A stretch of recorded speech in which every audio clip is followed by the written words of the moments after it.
Northwest Now brings you stories and angles you won't see anywhere else in local media. And we put these stories on our website and social media pages as additional content for our viewers. Here are a few of our favorites.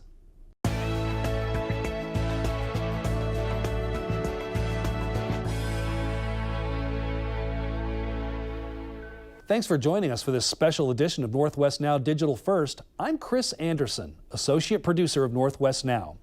It's common knowledge that the environment is a key concern here in Western Washington, especially when it comes to Puget Sound. This year, there's even more concern for the future and overall health of the Sound as the Trump administration is proposing millions of dollars in cuts in federal aid to environmental programs. But politics aside, everyone can agree that this unique arm of the Pacific Ocean is a beautiful place full of life and images that define the Pacific Northwest. Last year, I visited the San Juan Islands Museum of Art in Friday Harbor to take a closer look at a special photographic exhibit featuring the works of legendary photographer and environmentalist Ansel Adams and a few others. It may be hard to believe that something so plentiful can also be so endangered at the same time. It's fitting that the San Juan Islands Museum of Art is this summer's home to the Fragile Waters exhibit, considering the island's combined 478 miles of pristine shorelines and 113 endangered species of native animals. This unique and environmentally themed photo exhibit, which features the works of Ansel Adams, Ernie Brooks, and Dorothy Kerper Monolly, beautifully displays just how fragile the Northwest's and the rest of the world's waters truly are. We wanted to answer with beauty rather than with, the horrific things you see or, the pessimistic approach you see normally in the media. So it's about let's preserve this rather than this is how bad it can get. I mean, we're being fed that in another way. Located in the small town of Friday Harbor, the San Juan Islands Museum of Art unveiled its Fragile Waters exhibit on Earth Day, along with special guests featuring artists Brooks, Kemper Monolly, and Jeannie Falk Adams, daughter-in-law of Ansel Adams. She's also the exhibit's curator. This is an orphan. What I call an orphan in these shows because it doesn't really fit with anything else. This gallery features various landscape shots taken both above water and under it as well, all of which call attention to water and its beauty as well as its power. All of Ernie Brooks' works feature stunning photographs of underwater landscapes and various forms of sea life.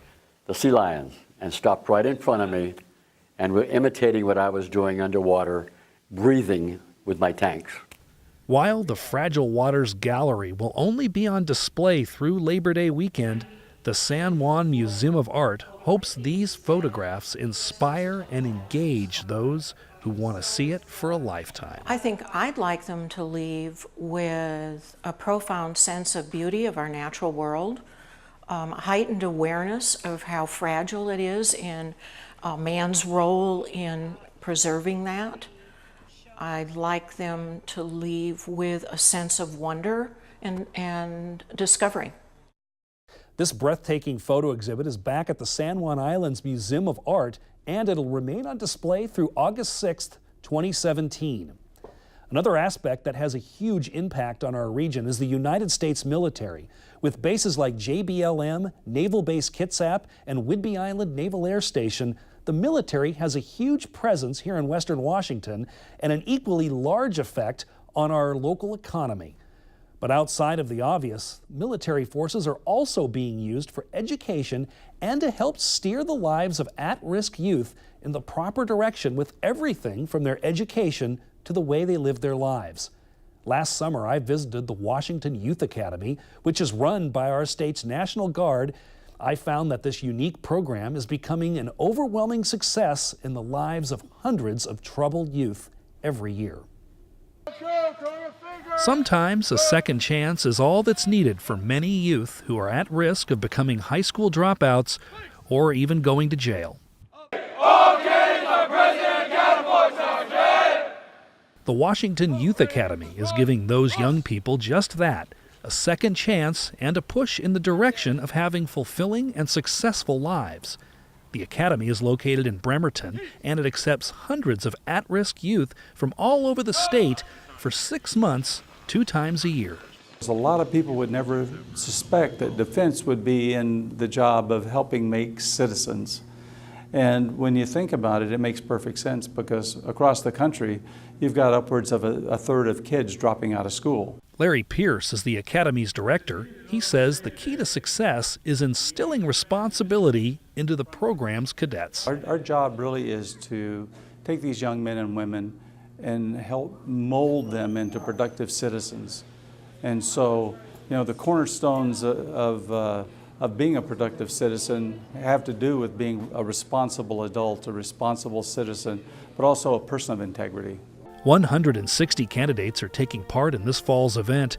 They arrive not knowing what to expect, and they find out quickly that it's not as easy as it may sound. And at times it's a lot harder than I thought, and I've definitely done a lot more push-ups than I've ever done in my entire life. What's been the hardest part?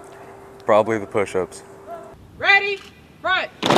The program takes all of its candidates on a voluntary basis, and they're free to leave at any time if they feel it's not a good fit.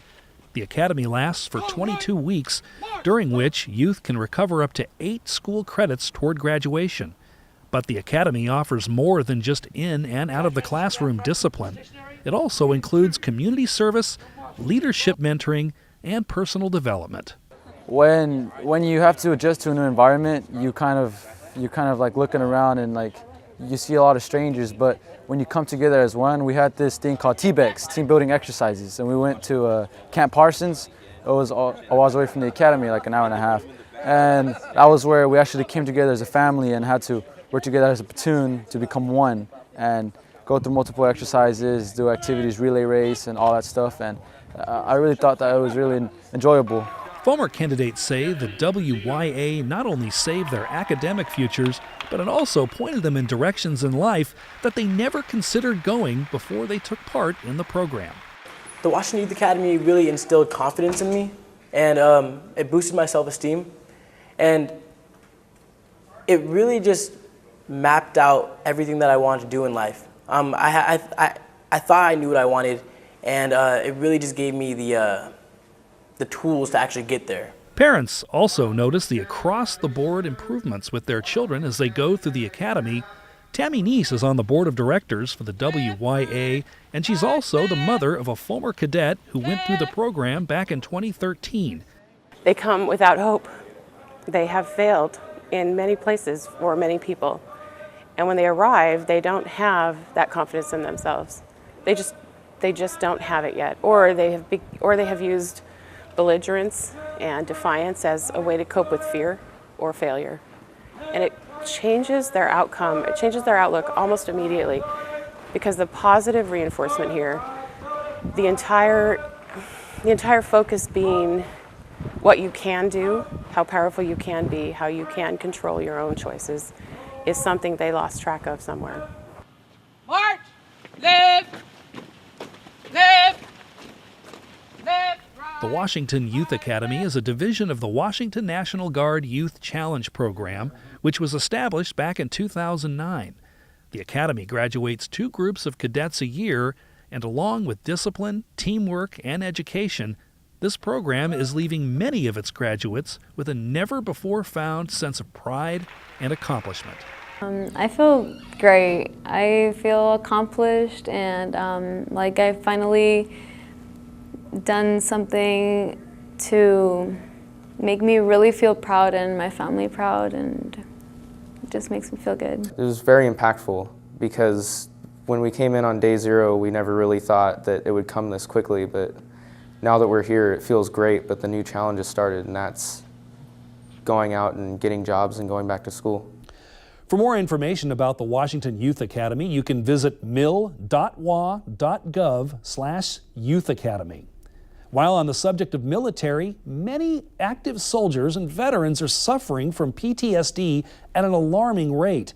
With a sharp rise in suicides among vets who suffer from PTSD, mental health experts are scrambling to find effective ways to treat this disabling condition.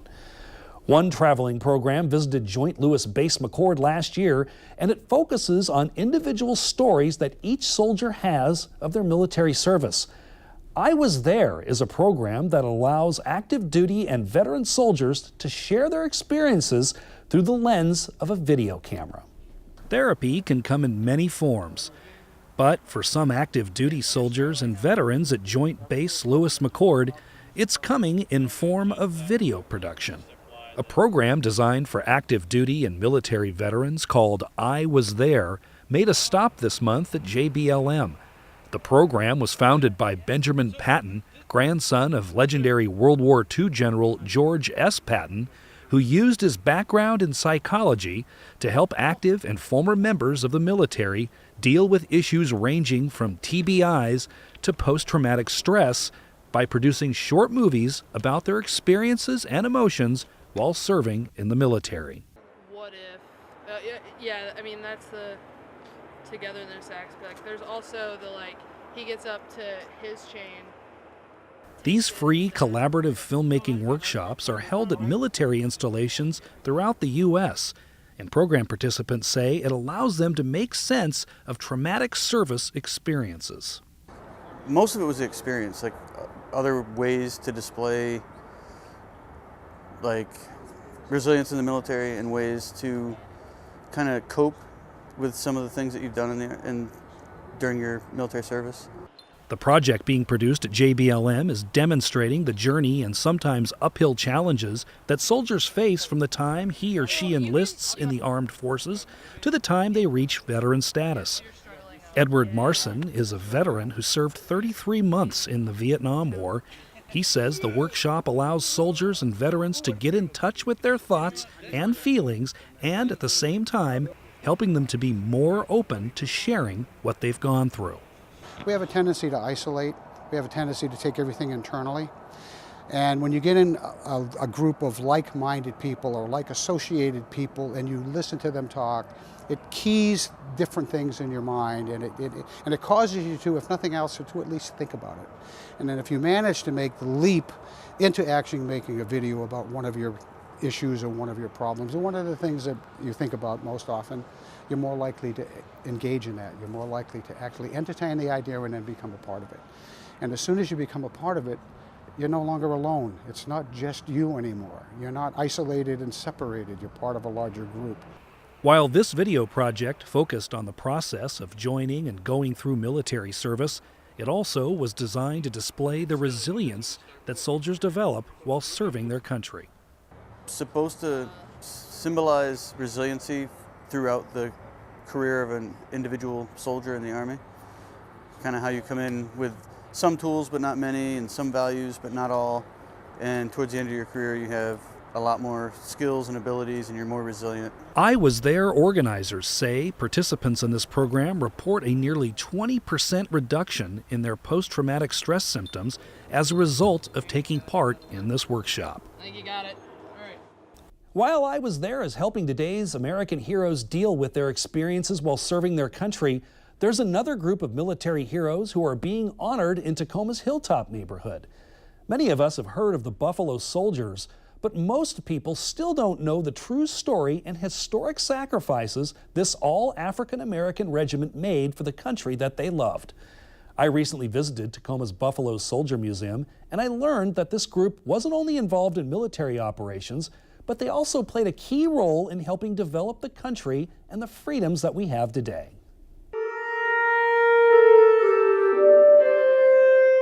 They played a big role in American history and helping create a nation and protect the freedoms that we have today.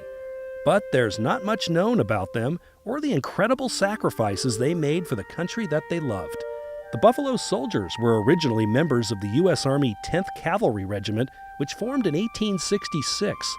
The all-African-American cavalry then continued to serve the U.S. until 1944. Jackie Jones Hook, daughter of William Jones, a former Buffalo soldier and Korean War POW, began plans with her father in 2009 to open the Buffalo Soldiers Museum here in Tacoma to honor her late father, who died in 2012, and the rest of these heroes who still don't have much of a place in U.S. history textbooks. America has had an interesting history, but I think most importantly about those who serve this country, those who've made a contribution. And as we look at the museum for past history, we hope that it will be a place where people reflect on, what am I doing to serve America today? How am I giving to my country?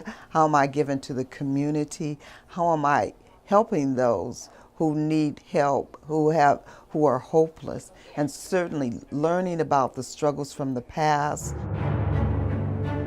The museum opened in 2012 with a mission to help members of the Tacoma community learn about who the Buffalo Soldiers were and how they played a huge role during not only wartime, but during times of peace as well. The Buffalo Soldiers were some of the first National Park Rangers. A lot of people don't know that story. So for several years before there were park rangers, the Buffalo Soldiers' assignment to the military was to be the National Park Rangers, to include Sequoia National Park, of course right here in Washington, Vancouver Barracks, and patrolling a lot of the national parks throughout the United States. The Tacoma Buffalo Soldiers Museum features pictures, weapons, commendations, and a handful of history and information about this group of American heroes. Located in Tacoma's Hilltop neighborhood, this 6-room museum not only displays the story and courage of these American heroes, it also incorporates culture and community into a neighborhood that many still have misconceptions about. They're still apprehensive about the location because of the perception of the hilltop, and it's a dangerous place. Another challenge has been actually getting the community that's right here in the center of this thing to get involved, and that's primarily the African American community. And then the lack of true volunteerism, and just the general lack of knowledge of the impact of the Buffalo Soldiers because of the long history. We have a tendency to think of just to now, of today. We don't realize that our current future is dependent upon what had happened in the past. Of the many things that sets this museum apart from others is the fact that the staff and board members largely consist of volunteers who not only have a passion for history, but also a desire to help educate and bring the community together. And all of the history that you can visibly see, and it's a story, and it's all blackness, and yet it's a part of the history to know that Joe Louis was a participant, Colin Powell, there are many others that people are really not aware of, and it's all here. The Buffalo Soldier Museum is here in Tacoma, and you can visit the facility every Wednesday and Saturday from 11 a.m. to 3 p.m. Thanks for joining me to take a closer look at these issues. You can see more stories like this on our website at kbtc.org. Until next time, I'm Chris Anderson, Associate Producer for Northwest Now. Thanks for watching.